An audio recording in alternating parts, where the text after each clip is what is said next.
Amém. Louvado e engrandecido seja o nome do Senhor. Meus queridos irmãos, eu convido a igreja para juntos abrirmos a nossa Bíblia no livro dos Atos dos Apóstolos. Atos dos Apóstolos, capítulo 9.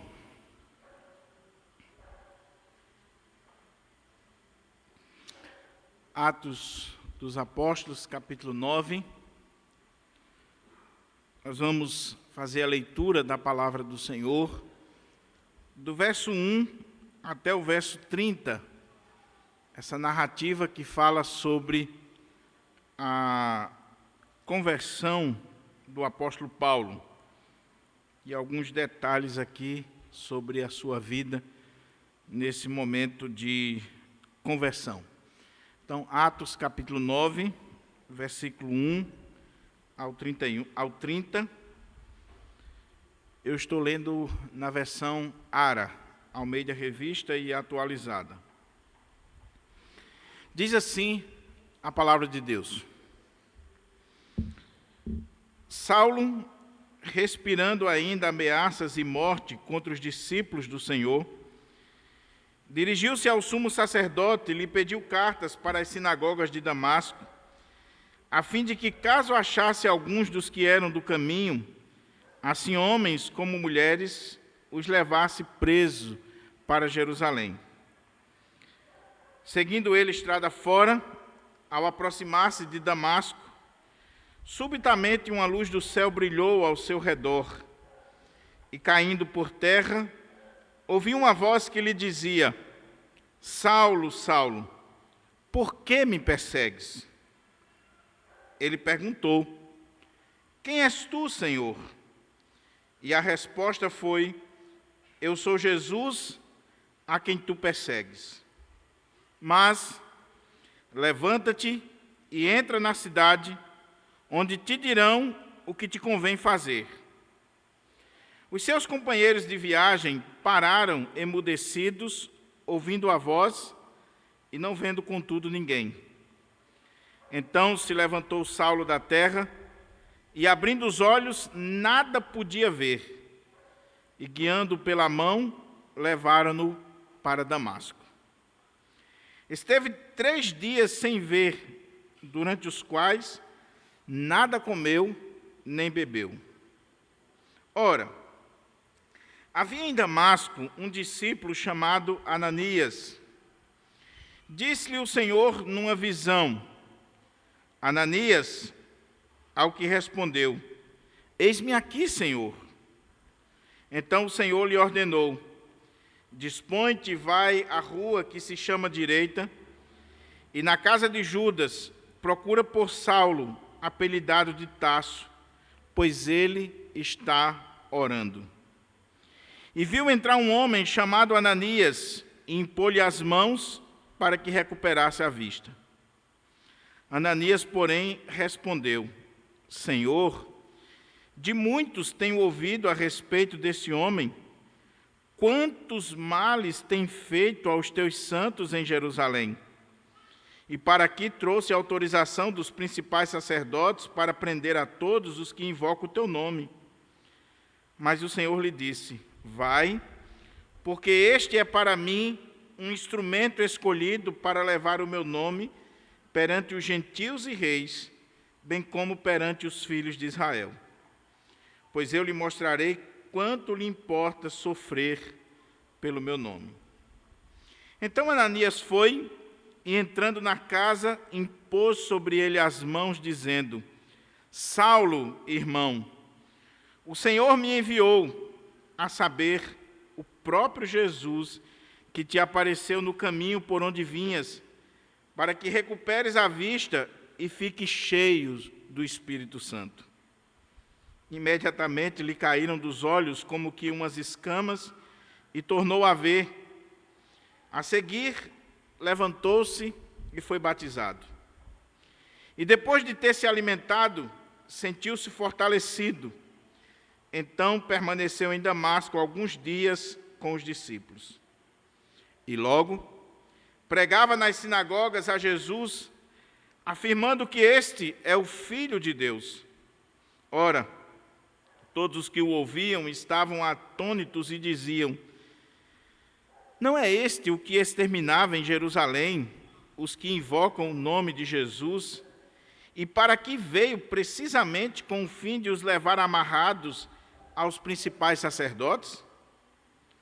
Saulo, porém, mais e mais se fortalecia e confundia os judeus que moravam em Damasco, demonstrando que Jesus é o Cristo. Decorridos muitos dias, os judeus deliberaram entre si tirar-lhe a vida. Porém, o plano deles chegou ao conhecimento de Saulo. Dia e noite guardavam também as portas para o matarem. Mas os seus discípulos tomaram-no de noite e, colocando-o num cesto, desceram-no pela muralha. Tendo chegado em Jerusalém, procurou juntar-se com os discípulos. Todos, porém, o temiam, não acreditando que ele fosse discípulo. Mas Barnabé, tomando-o consigo, levou aos apóstolos e contou-lhes como ele vira o Senhor no caminho, e que este lhe falara, e como em Damasco pregava ousadamente em nome de Jesus. Estava com eles em Jerusalém, entrando e saindo, pregando ousadamente em nome do Senhor. Falava e discutia com os helenistas, mas eles procuravam tirar-lhe a vida. Tendo, porém, isto chegado ao conhecimento dos irmãos, levaram-no até Cesareia e dali o enviaram para Tarso. Vamos orar ao Senhor, vamos pedir ao Senhor que nos fale ao coração de uma forma especial à luz da palavra dele nesta noite. Pai querido, como é bom ler a Tua palavra, porque a Tua palavra é viva, é eficaz e penetra no mais profundo do nosso ser. Tua palavra é alimento para nós. Tua palavra nos dá direção. Tua palavra produz fé. Tua palavra transforma a nossa vida.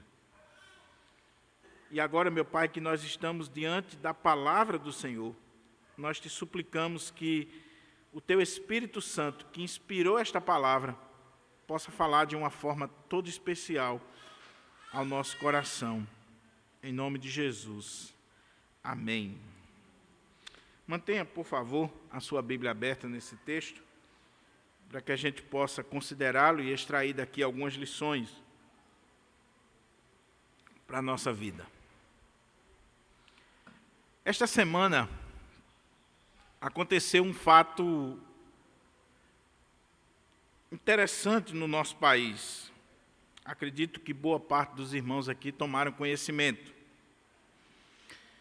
Foi noticiado em boa parte dos canais de televisão e nas mídias sociais que havia sido morto aquele que foi considerado o maior assassino da nação brasileira.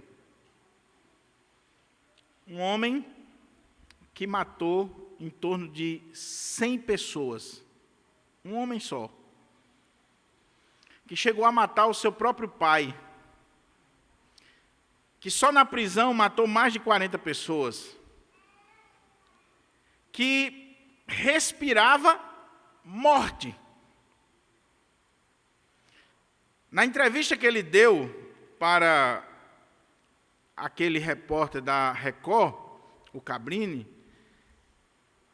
ele diz que já era algo tão comum para ele matar, que ele já estava matando por qualquer motivo, por coisas banais.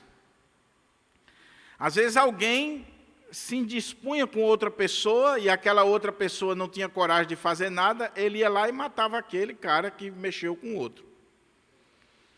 Porque para ele matar já fazia parte do seu DNA, da sua vida, da sua história. Esse homem chegou a ser diagnosticado como um psicopata. e para as ciências comportamentais, não tem cura. Não tem cura.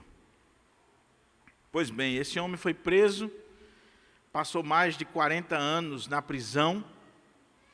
Ali ele comete crimes, mas como ninguém pode ficar preso a vida toda, aquele homem ele foi solto após mais de 40 anos na prisão. Foi solto, e o que aconteceu? Aquele homem converte-se ao Evangelho. Aquele homem tem a sua vida transformada pelo Evangelho de Jesus Cristo. E não foi algo assim, pura e simplesmente fantasiado. Quando você vai ver a história, já fazia alguns anos que ele estava servindo o Senhor, que ele estava caminhando na casa do Senhor, já estava escrevendo um livro, pregava o Evangelho, estava fazendo ação social, mas não resta dúvida, tinha 100 crimes nas suas costas. E o que aconteceu? Aquele homem, semana passada, foi morto na porta de casa, estava com a criança nos braços, quando chegou um carro e parou, pediu para que tirasse a criança e metralharam ele na porta de casa. Quando eu vi essa reportagem desse matador, eu fiquei me perguntando, será que nós cremos na conversão de uma pessoa dessa? Como é que nós encaramos a conversão de um assassino de mais de 100 pessoas? De alguém que foi diagnosticado como psicopata. E que numa entrevista ele diz que não tem arrependimento nenhum e não manifesta arrependimento nenhum. A ponto do repórter experiente ficar admirado porque ele não esboçava nenhum tipo de sentimento, de arrependimento, de remorso, de nada, absolutamente nada.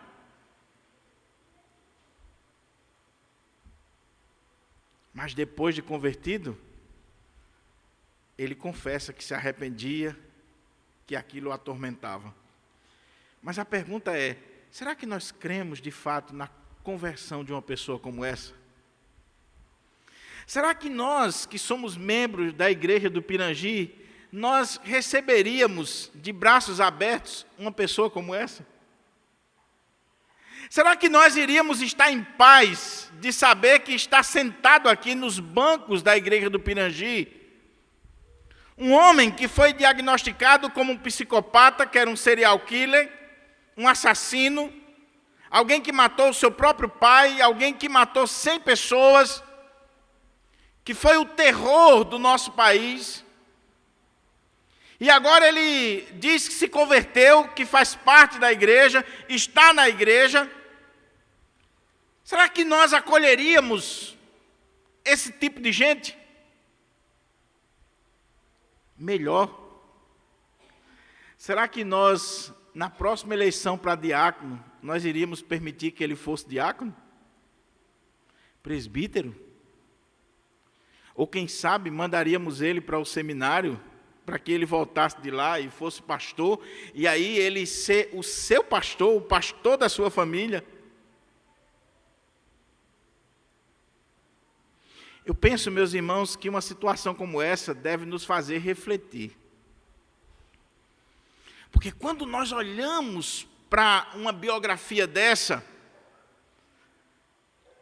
todos os nossos pressupostos bíblicos, teológicos, religiosos, são colocados diante de nós. Se a ciência diz que um homem como esse não pode mudar, o que é que você diz?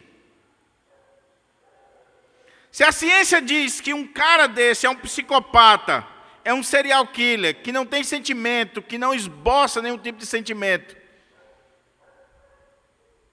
o que é que você diz como crente? Como servo de Deus? Como alguém que conhece a palavra de Deus?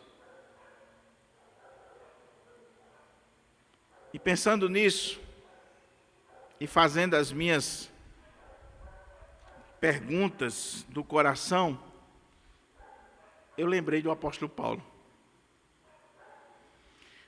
Por isso que o tema dessa mensagem é o carteiro da morte. E algumas pessoas até ficaram assim, carteiro da morte?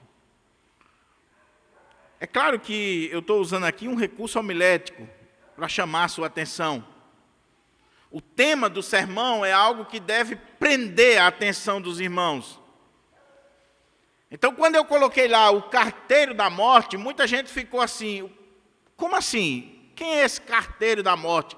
Por que o pastor colocou o carteiro da morte?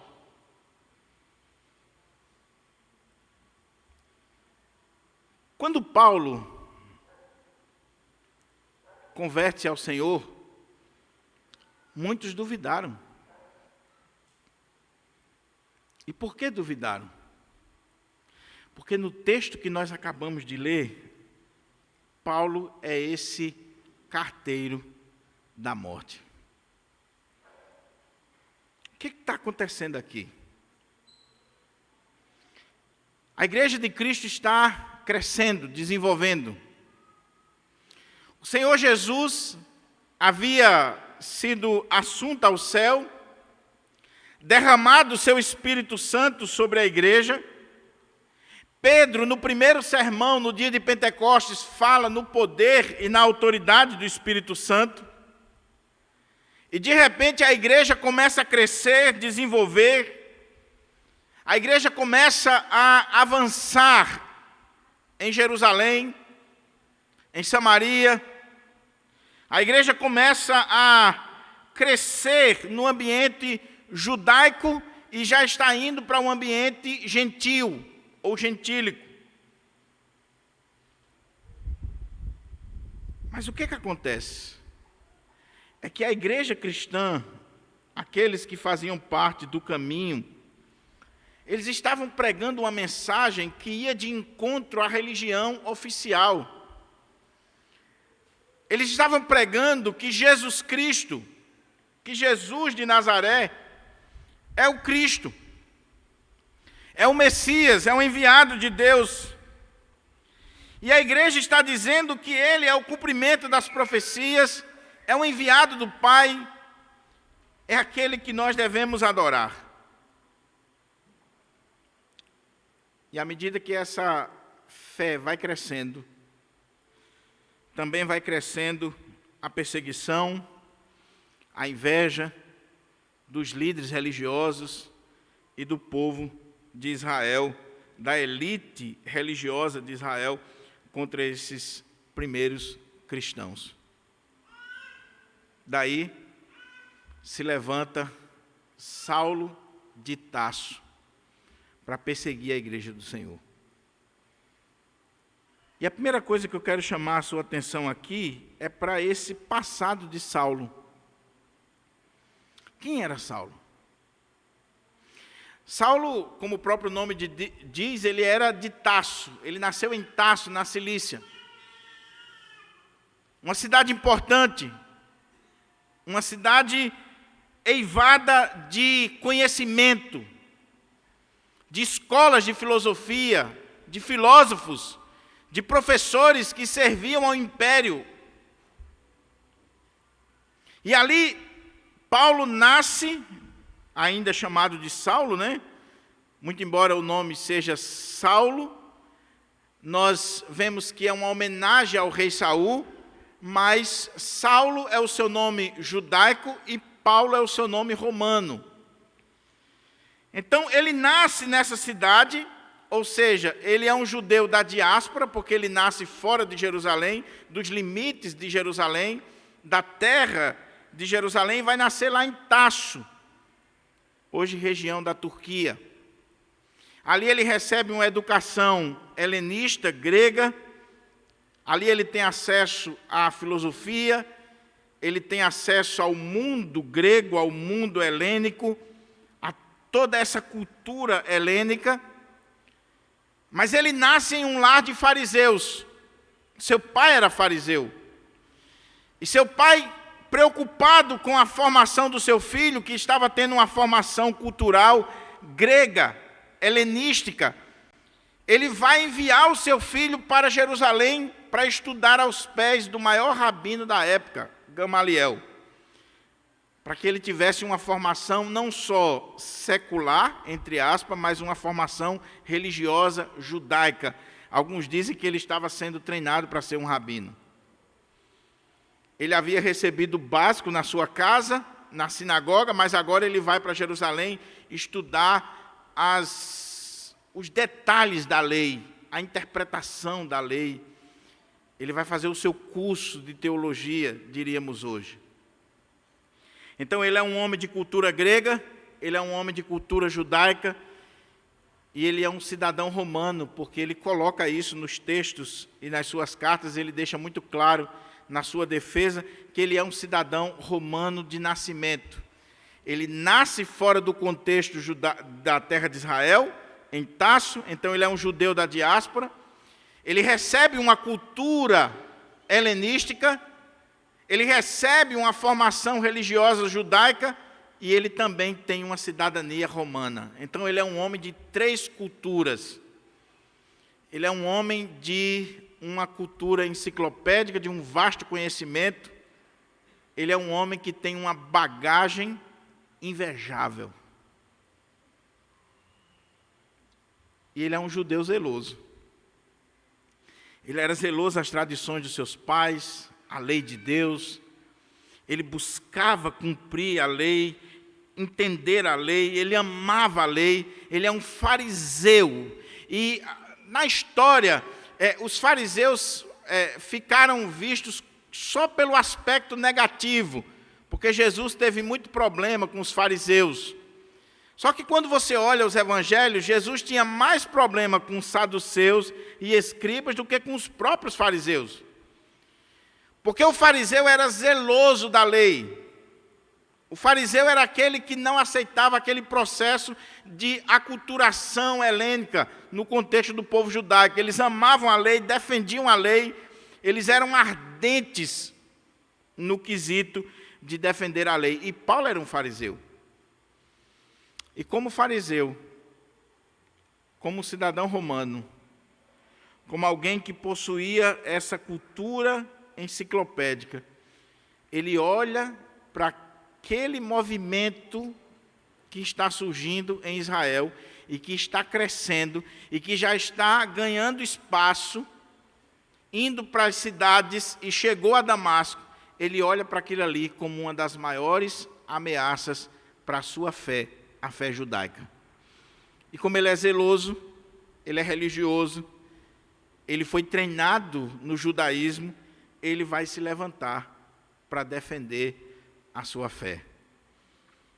A primeira vez que ele aparece no livro de Atos é quando, após aquele sermão de Estevão, no capítulo 7, Estevão é levado para fora para ser apedrejado e diz que Paulo estava ali, ainda jovem, por volta dos 30 anos, ainda jovem.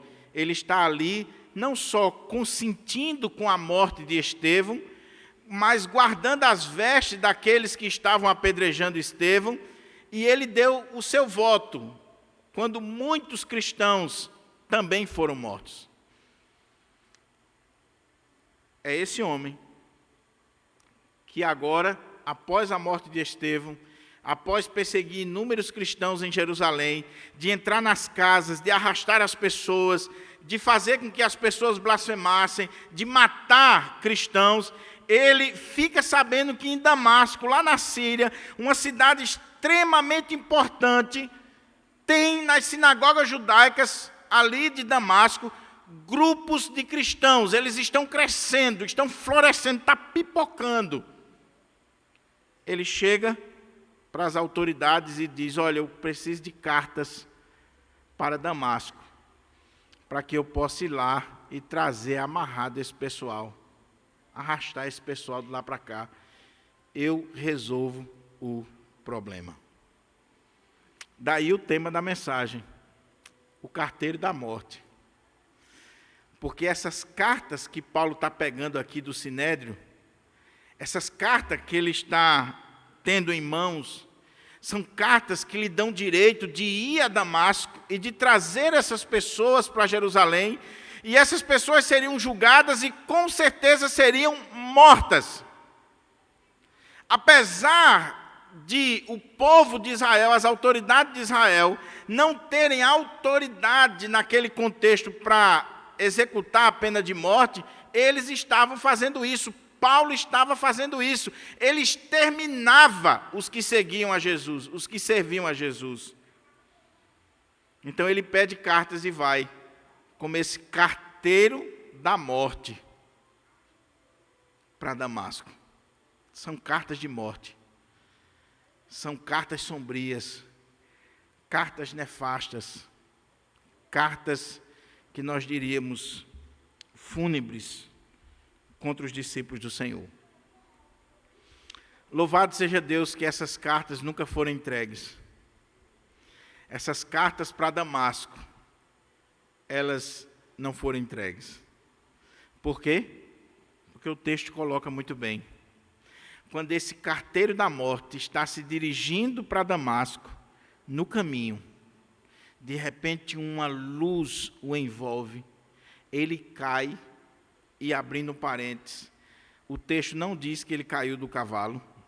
Então, se você diz que Paulo caiu do cavalo, ou se você já ouviu algum pastor dizendo que Paulo caiu do cavalo, isso aí é inferência e é fruto dos quadros já da Idade Média, das pinturas da Idade Média, que retratam Paulo caindo do cavalo. Mas o texto não diz isso, o texto simplesmente diz que ele foi envolvido com essa luz muito forte e ele caiu. Mas não diz que foi do cavalo, e nós não sabemos. O fato é que ele caiu. E quando ele cai ali, aquela luz, o Senhor fala com ele e diz: Saulo, Saulo, por que me persegues? Saulo estava perseguindo os cristãos, matando os cristãos, arrastando os cristãos das suas casas, obrigando a blasfemar. Mas quando o Senhor Jesus aparece para ele, diz: por que você me persegue? E aqui tem uma das coisas mais extraordinárias da teologia bíblica, é que a igreja, existe uma união mística entre a igreja e Cristo. Nós somos o corpo de Cristo, nós estamos unidos a Cristo.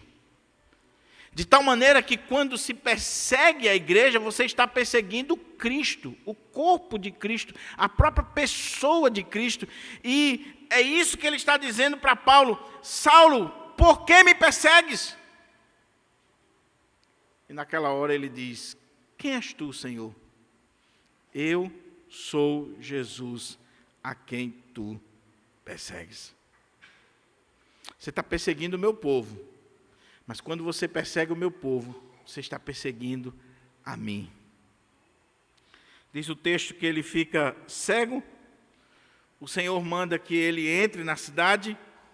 E agora o Senhor vai usar um irmão ali, Ananias, daquela cidade, um homem de Deus, um homem consagrado, um homem de oração. E vai dizer para Ananias: olha, Ananias, vai lá na rua chamada direita e procura por Saulo. Ele está orando. Vá lá e ore por ele, porque numa visão ele viu que você ia lá e iria interceder por ele. Ananias fez o que eu faria e a maioria aqui. Ananias disse: Senhor, de muitos eu tenho ouvido a respeito dos males que esse homem tem feito em Jerusalém. Eu tenho conhecimento que esse homem está vindo para cá com cartas. Ele é o carteiro da morte, Senhor. Ele está vindo para cá com cartas para levar os discípulos do Senhor arrastados, amarrados para Jerusalém. Manda outro, Senhor, manda Paulinho orar por ele, que é Paulo, com Paulo se entende. Eu ir falar com esse que persegue, que mata, que obriga eles a blasfemarem, que entra nas casas, que destrói famílias. Eu? Aí o Senhor diz, vai, porque ele é para mim um instrumento escolhido para levar o meu nome diante dos homens, dos reis desta terra, e eu lhe mostrarei o quanto importa sofrer pelo meu nome. Vai, Ananias, ele está esperando você, ele sabe que você vai lá orar por ele. Ananias vai, e quando entra naquela casa lá de Judas, diz que ele diz, Saulo, irmão, o Senhor Jesus que te apareceu no caminho de Damasco, ele me mandou vir aqui orar por você.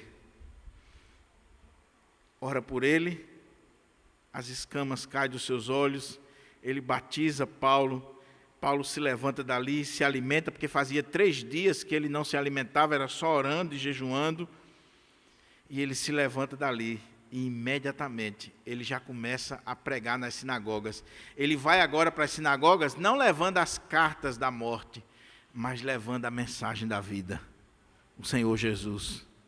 Agora ele não é mais aquele carteiro da morte, agora ele não é mais um propagador de mensagens fúnebres, ele agora é alguém que vai pregar aquele que é a vida, a vida. E ele começa a pregar, mas ali ele é perseguido, as pessoas desconfiam, as pessoas não acreditam. Os próprios irmãos, os próprios discípulos começam a desconfiar, isso é estratégia. Como é que pode?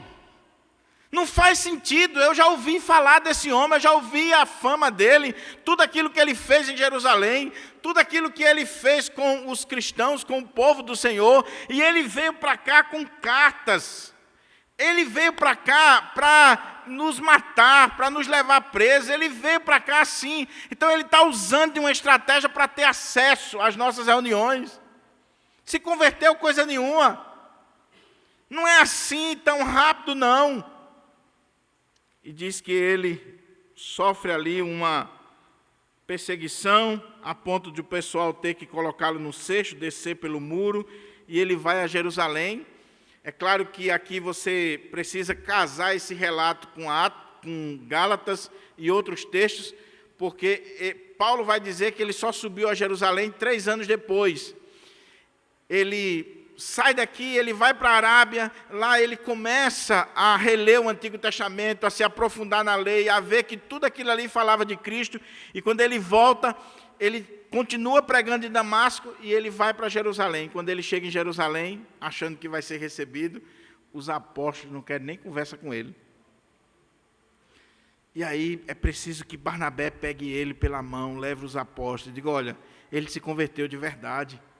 Ele viu o Senhor, ele teve um encontro com o Senhor, e outra coisa, ele pregou nas sinagogas de Damasco, ele estava lá ministrando que Jesus é o Cristo, que ele é o Senhor, que ele é a resposta que nós esperávamos, que ele é o Messias. Ele foi perseguido lá em Damasco, gente, vamos dar uma oportunidade para ele, vamos recebê-lo. Os apóstolos recebem, ele começa a pregar, o que acontece? A igreja, irmãos e os próprios judeus rejeitam ele.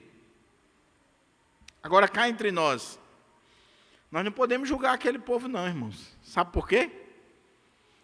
Porque imagina aí você que está aqui sentado, você é crente em Jerusalém, e Paulo matou seu pai, Paulo matou seus avós, Paulo matou seus tios, Paulo matou seu filho que era crente, que era um servo de Deus. Ele entrava nas casas e ele exterminava com os cristãos. Aí de repente você está na igreja de Jerusalém e chega Barnabé e os apóstolos dizendo, irmãos, olha aqui o novo convertido, olha um homem de Deus. E outra coisa, já está pregando a palavra. Vamos, hoje de manhã quem vai pregar a palavra é o reverendo Paulo. Ah, meus irmãos, aquele povo, como assim? Ele vai sofrer não só no contexto da igreja, como ele vai sofrer no contexto judaico, de um modo geral. Ainda havia gente ali com as lembranças, era questão de pouco tempo, irmão, de meses, que esse pessoal tinha perdido os seus parentes, no máximo 3 anos. Se coloca no lugar. Então eles estão duvidando da conversão, eles não aceitam, e aí acontece ali todo um contexto contra Paulo, e Paulo vai ter que ser levado para Cesareia, de lá enviado para Tarso, que era a sua cidade, e ele vai ficar agora lá mais um tempo, pelo menos 10 anos em Tarso. E somente quando Barnabé é enviado para Antioquia da Síria. E lá ele precisa de um copastor, ele vai buscar Paulo 10 anos depois. Paulo ficou 10 anos, voltou para casa, lá no anonimato, esquecido, fazendo as suas tendas, cuidando do seu trabalho, esquecido. E agora ele volta, vem para Antioquia, de Antioquia ele vai ser enviado e vai ter aquelas viagens missionárias que nós estamos estudando. Essa é a história, em resumo. Mas quais são as lições que nós podemos tirar daqui para a nossa vida? Sobre esse carteiro da morte que encontrou a vida. Primeira lição que eu vejo aqui. Meu querido irmão, minha querida irmã, nunca duvide do que Deus pode fazer na vida de um ser humano. Não interessa o que essa pessoa foi ou o que ela está sendo. O que interessa é se Deus tem um plano na vida dela. Quando a gente olha para a história de Paulo, nós vemos que desde o seu nascimento, Deus estava tratando dele. A soberania de Deus estava agindo. Eu não tenho como entrar em detalhes aqui, porque aqui é um sermão, mas nós estamos vendo isso na aula de história da igreja. Mas o fato de Paulo ter nascido em Tarso, de Paulo ter recebido uma educação grega, de Paulo agora receber uma educação judaica, dele ser cidadão romano, ele é esse homem de 3 culturas, esse homem que fala vários idiomas, esse homem que tem trânsito no império. O fato dele ganhar tudo isso da parte do Senhor, era o Senhor já preparando ele para as missões que ele faria, as viagens missionárias, para levar o evangelho para o mundo inteiro. Nas viagens missionárias de Paulo, se você for somar quantos quilômetros Paulo percorreu, a pé, andando de navio, ou em lombo de animal, quando os estudiosos vão ver pelo menos as 3 viagens, só para bater assim as 3 viagens, dá mais de 10.000 quilômetros. E ele plantou igreja em várias cidades, ele estabeleceu lideranças, ele escreveu cartas, pelo menos 13 ou 14, se você crê que Hebreus foi escrito por ele. Ele marcou a história. Mas quem era esse homem? Era o carteiro da morte. Quem era esse homem? Era um assassino. Quem era esse homem? Era um perseguidor. Quem era esse homem? Era alguém implacável.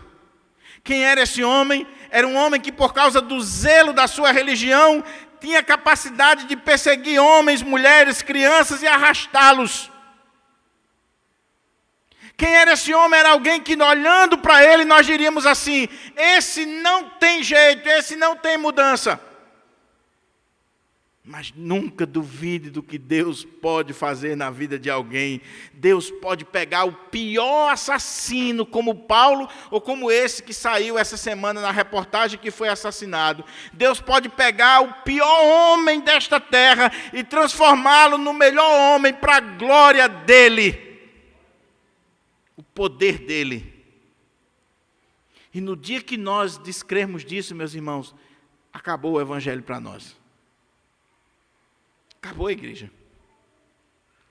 Se você, por exemplo, olhou para aquela reportagem da Record, e você olhou para aquele assassino, e na sua mente você chegou a julgá-lo como que ele não tivesse jeito, e como que ele não pudesse se converter, e não se converter de verdade, e ele ir para o céu, e ele ter todos os seus pecados perdoados, por favor, repense a sua fé.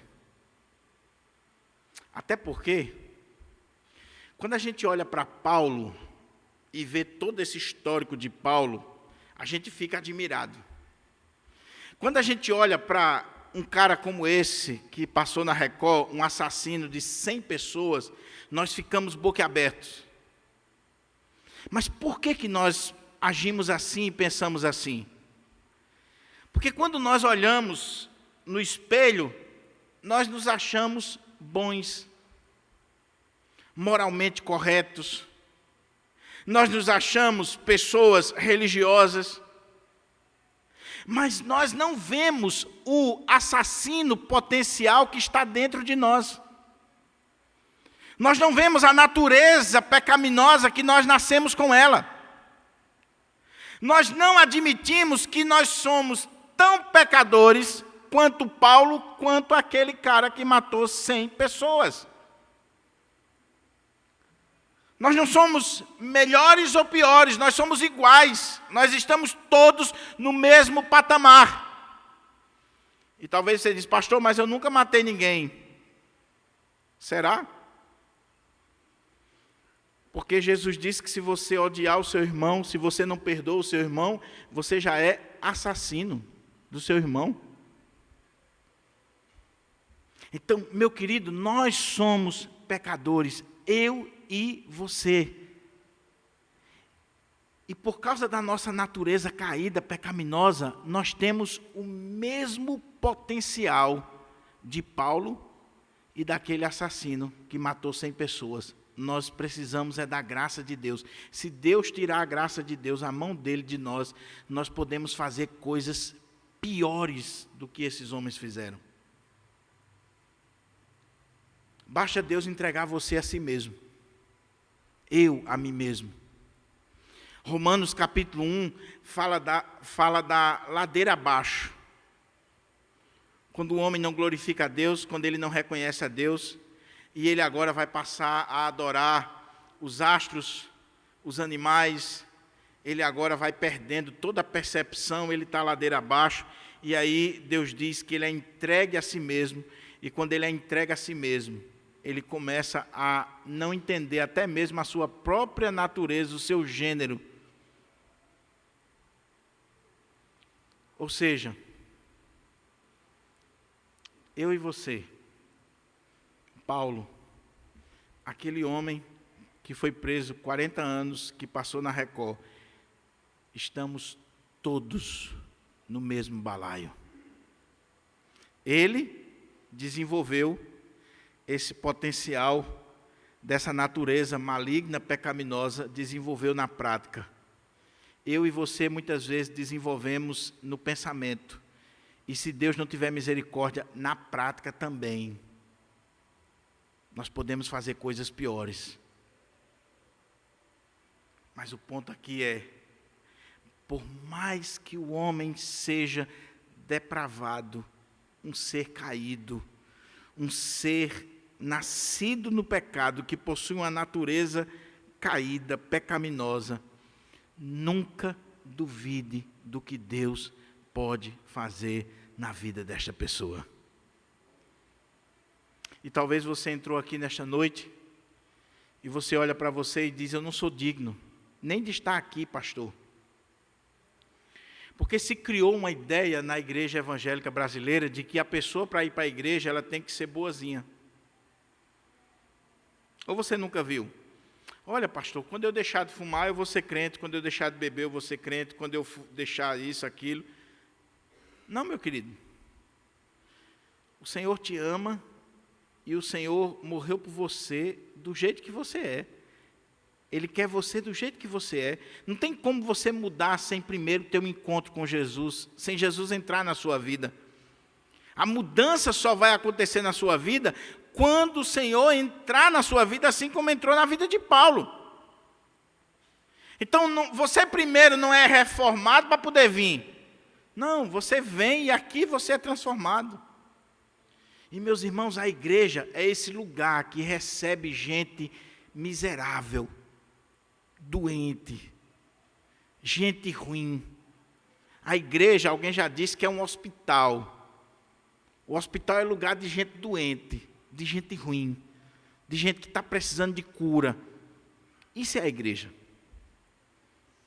A igreja é um lugar para Paulo. A igreja é um lugar para esse matador lá que foi morto. A igreja é um lugar para a pior prostituta dessa cidade. É aqui, meu irmão, é aqui. É aqui. Agora, cá entre nós, será que é essa a percepção que nós temos? Ou à medida que o tempo passa, nós estamos querendo na igreja os engomadinhos, os que se dizem perfeitos, aquela pessoa extremamente religiosa, piedosa. E aí, se chegar alguém assim que foge do padrão, você já diz assim: opa, aqui não é lugar para você. Aqui não. E você até duvida da mudança naquela pessoa. Ah, meus irmãos, eu poderia dar vários exemplos aqui de pessoas que eu vi mudar. Que eu vi o evangelho chegar assim na vida dela, e que você diz: meu Deus, só o evangelho. O Estado não muda, a educação não muda, nada nesse mundo muda o ser humano, a não ser o evangelho de nosso Senhor e Salvador Jesus Cristo. É o evangelho de Jesus Cristo. E quando há isso, meus irmãos, você olha assim, você vê claramente. Imagine agora você ver aquele que era o perseguidor sendo perseguido. Aquele que foi com cartas para Damasco para arrastar os cristãos, agora vai morrer com esses cristãos. Vai defender esses cristãos, vai pregar a palavra junto com esses cristãos. Aquele que saiu de Jerusalém com autorização do Sinédrio, agora volta para Jerusalém para combater esse Sinédrio, para pregar para esses líderes. Mudança de vida, transformação. Por quê? Nunca duvide do que Deus pode fazer na vida de alguém. Segunda lição que eu vejo nesse texto aqui é que a conversão ela é uma obra soberana de Deus. Aprenda isso, meu querido. Não é o homem que muda a si mesmo, não é a igreja que muda o homem, não é o cônjuge. Cá entre nós, cuidado, minha irmã, você não muda seu marido.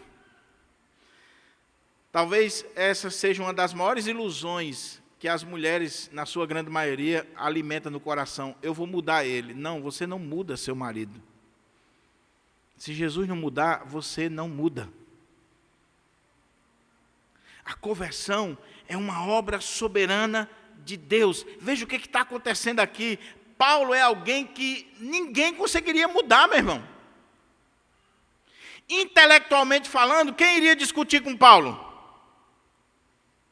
Alguém que tem a cultura grega, alguém que foi criado aos pés do maior rabino da época, Gamaliel, um homem que é cidadão romano, um homem que conhecia os filósofos, que conhecia a lei, que conhecia a teologia, um homem vivido, rodado.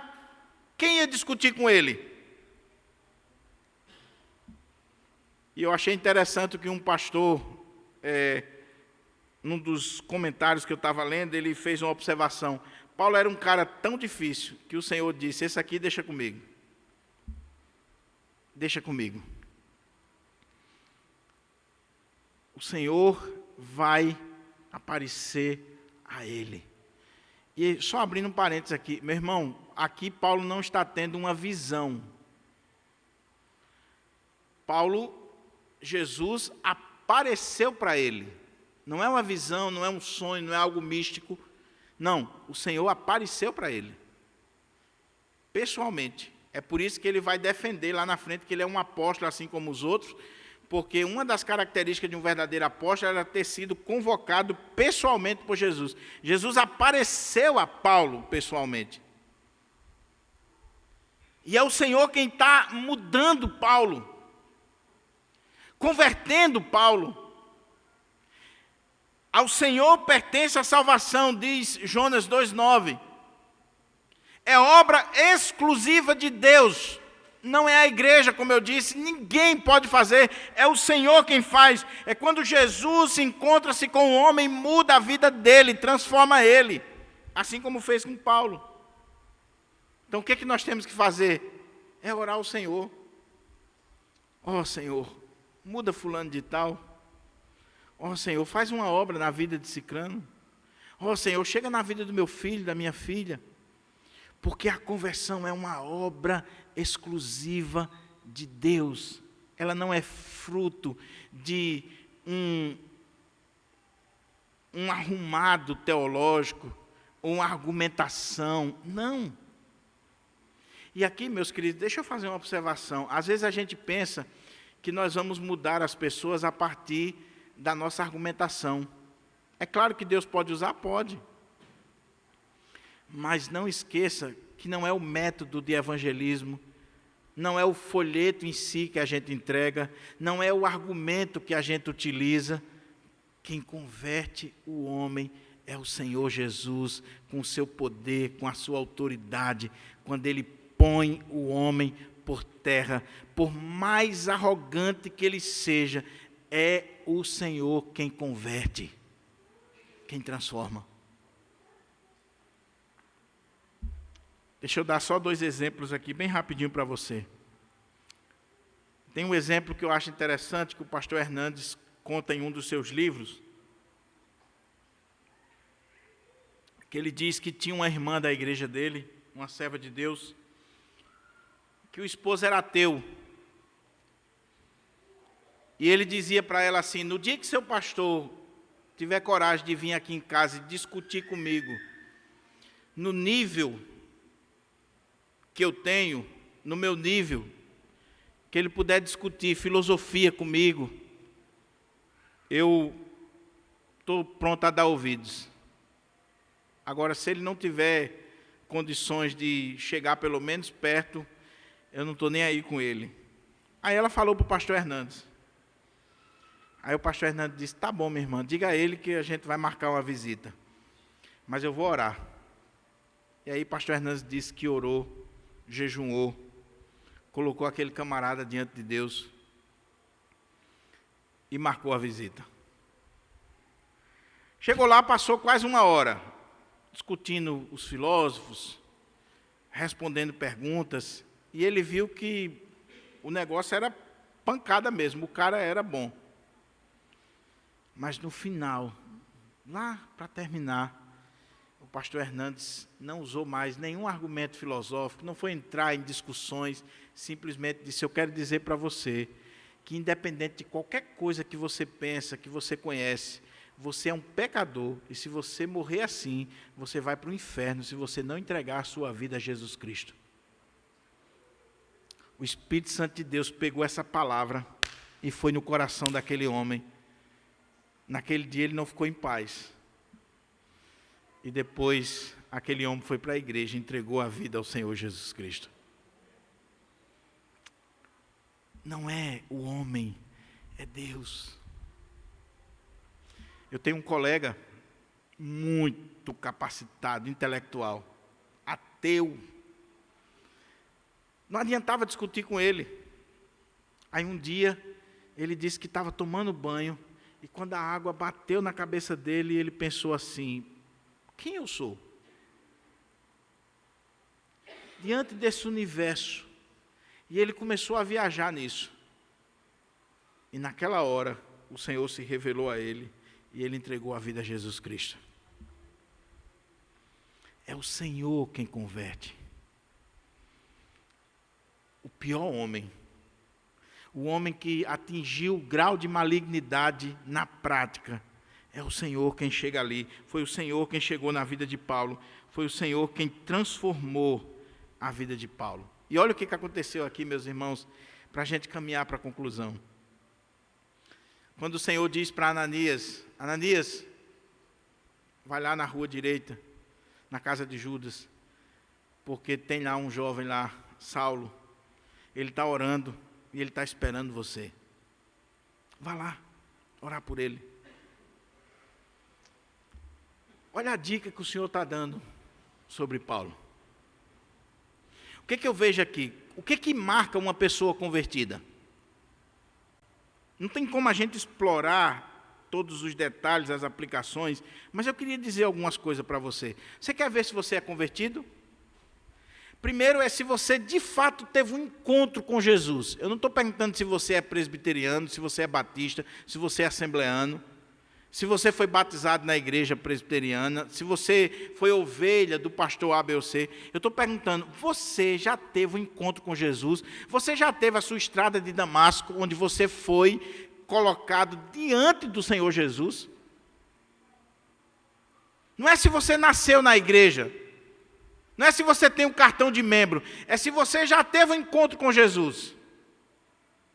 E esse encontro pôs você no chão, quebrou seu orgulho, sua presunção, sua arrogância, mudou a sua cosmovisão. Você olha o mundo agora diferente. O Senhor tira aquela visão antiga e dá uma visão nova, uma cosmovisão nova para você. Mas quer ver outra marca? É que uma pessoa de fato convertida, olha o que Deus diz para Ananias: vá que ele está orando. Opa! Mas Paulo não orava? Paulo não era judeu, não era fariseu? Que dica é essa que o senhor está dando aqui? Não, Paulo não orava. Paulo poderia fazer rezas, mantras. Orar é só alguém que de fato é convertido. Orar é falar com Deus. E Paulo agora está passando 3 dias em jejum e oração, falando com Deus. E o Senhor diz para Ananias: vá lá que ele está orando. Meu querido irmão, minha querida irmã, você ora? Você tem prazer diante de Deus? De conversar com Deus? Você ama a palavra de Deus? Paulo vai para a Arábia e ele passa 3 anos agora relendo o Antigo Testamento. E Paulo é um homem que conhece profundamente as Escrituras, e a sua leitura das Escrituras agora é uma leitura ungida pelo Espírito Santo, iluminada pelo Espírito Santo. Ele começa a ver Cristo no Antigo Testamento. Olha aqui, meus irmãos, não tem mistério. Você ora, você jejuma, você lê a Bíblia, você prega a palavra de Deus, você testemunha do Evangelho. Qual a primeira coisa que aconteceu com Paulo? O texto diz aqui: e logo pregava nas sinagogas de Damasco que Jesus é o Cristo. Vamos lá, meu querido, você que é membro aqui de Pirangi desde a fundação, você prega para quem? Você fala de Jesus para quem? Você leva a mensagem de Jesus para quem? O porteiro do seu prédio já ouviu falar de Jesus a partir dos seus lábios? Seu colega de trabalho já ouviu falar de Jesus a partir dos seus lábios? As pessoas que convivem com você, seus familiares, você tem prazer de compartilhar o que aconteceu na sua vida? A mudança radical, a transformação que aconteceu na sua vida? Meus irmãos, a Associação Billy Graham fez uma pesquisa há alguns anos atrás e chegou à conclusão que 95% dos crentes são estéreis, não dão fruto. Apenas 5% dão fruto. Por quê? Apenas 5% falam, pregam, levam a mensagem do Senhor. Os outros são religiosos, alisador de banco no domingo de noite. Você fala de Jesus? A empregada da sua casa, meu irmão, minha irmã, já ouviu o Evangelho dos seus lábios, da sua boca? É característica de conversão, de mudança. Você tem coragem de correr risco pelo Evangelho? Você dedica a sua vida ao Evangelho? Paulo vai dedicar a sua vida ao Evangelho de Jesus Cristo. E ele quer ver esse Evangelho se expandir, crescer e alcançar o mundo inteiro. E esse homem sozinho vai fazer pelo menos 4 viagens, pelo menos que estão registradas aqui no livro de Atos. 3, as viagens missionárias, e a viagem para Roma. E ele está indo para Roma para ser morto, como prisioneiro. Mas ele prega no navio, ele prega na ilha de Malta, ele prega lá na prisão. Ele chega em Roma e ele é colocado preso numa masmorra, colocado com ele um guarda, e como ele é um cidadão romano, e ele está sendo acusado do pior crime da época, que era o incêndio de Roma. Nero coloca a sua guarda de elite para cuidar dele, a guarda pretoriana. E sabe o que ele diz lá na carta aos Filipenses? Ele diz para a igreja de Filipenses que está feliz, porque toda a guarda pretoriana está ouvindo o Evangelho, toda a guarda. E sabe o que ele diz para aquela igreja também? Meus irmãos, os santos vos saúdam, especialmente os da casa de César. Ele está preso, Guto. E lá na prisão, ele está evangelizando os guardas e os empregados do imperador. E dentro da casa do imperador já tem crente por causa da pregação de Paulo. Oh, meus irmãos, o que está faltando em nós é paixão para pregar o evangelho. O que está faltando em nós é esse fervor, que é fruto de uma verdadeira conversão. Você só pode pregar, meu irmão, se você é convertido de verdade.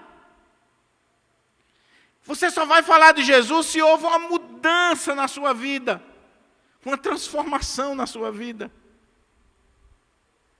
Aquilo foi tão impactante na sua vida, que mudou sua vida, que você quer dizer para todo mundo. Você quer levar isso para todo mundo. Mas sabe o que me entristece? Já disse aqui por A mais B, mas é o próprio Paulo que diz: eu não me canso de dizer as mesmas coisas, porque é segurança para vós. Sabe o que acontece? Nem sei se isso está em voga mais.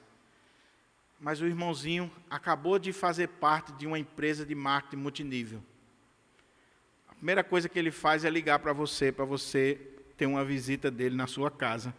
E ele faz uma célula, e ele vai ali vender um produto para você. E ele está fazendo rede. Lembra da historinha das panelas famosa? Posso ir na sua casa, Guto, fazer um jantar para você, Guto? Maravilha, um jantar. E ele vem e depois oferece umas panelinhas de 10 mil conto, que é para você não ter câncer. Quando a panelinha de barro também serve. Nenhum problema, meu irmão, você fazer isso. Agora eu pergunto, quantas vezes você marcou uma visita com alguém para ir lá simplesmente falar que Jesus mudou a sua vida? Quantas vezes você abriu a porta da sua casa e fez uma festa na sua casa, um evento, e o objetivo era simplesmente falar de Jesus. Falar de Jesus. Os irmãos sabem muito bem, todos os anos aqui na nossa igreja nós temos um culto no final do ano, que é da família Lobato. Boa parte da família não é crente ainda. O Senhor está salvando. Mas eles começaram a fazer esse culto mesmo sem ser crente, porque eles queriam levar o evangelho para os seus amigos. O idealizador do culto, Jefferson, ainda não entregou a vida dele a Jesus oficialmente, mas todos os anos ele idealiza aquele culto aqui para 100, 150 amigos dele, porque ele quer levar o evangelho. Agora, você já pensou se cada crente fizesse isso? Você já pensou se cada crente tivesse essa paixão? Olha, eu tenho que pensar, como é que eu vou fazer para falar de Jesus, para evangelizar, para levar pessoas a Cristo? Faça isso, meu querido. Concluindo, a outra coisa que eu vejo aqui nesse texto, que eu tiro como lição para a minha vida, é que, mesmo você, meu irmão, que foi convertido, foi transformado pelo Senhor, saiba que a conversão não livra você de incompreensões, de julgamentos, ou até mesmo da morte. A conversão não livra você das consequências do pecado nesta vida. Se Deus tiver misericórdia, sim. Mas é bem provável que aquilo que você fez, você vai pagar aqui. A lei da semeadura. Você é crente, você é salvo, você é transformado. Aquele homem que eu falei da reportagem, ele matou 100 pessoas ou mais. Ele se converteu.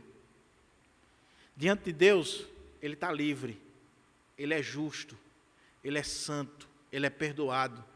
Não pelos seus méritos, pelos méritos de Cristo, pelo sangue de Cristo que foi colocado sobre a vida dele. Quando o diabo chega diante do Senhor e diz, mas esse aqui matou 100 pessoas. Aí Jesus diz, mas eu dei a vida por ele. Eu morri no lugar dele, eu paguei o preço por ele.